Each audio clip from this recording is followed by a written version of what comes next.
গতকাল এই ভাইটি যেরকম আমাদের ছেড়ে চলে গেছে, ঠিক এই একই রকম আজ হয়তো একজন না, শত শত ভাইদের উপরে এই একই ধরনের পরিণত ঘটতে পারে। তাই ভাইদেরকে আমি আগে থেকেই বলছি, সবাই সাবধানে থাকবেন। রাতের অন্ধকারে কখন কী হয় বলা যায় না। যুগে যুগে বিভিন্ন যুদ্ধেও রাতের অন্ধকারেই অনেকে জিতে গেছে, কাপুরুষের মতো পেছন থেকে আঘাত করে।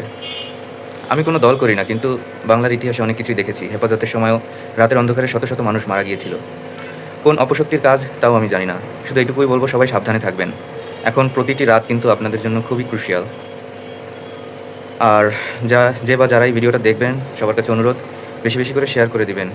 ভাইরাও যেন দেখতে পায়, আর যারা সাহায্য করতে চায় তারাও যেন ভাইদের পাশে থাকে। বিবেক মনুষ্যত্ব সবারই থাকে।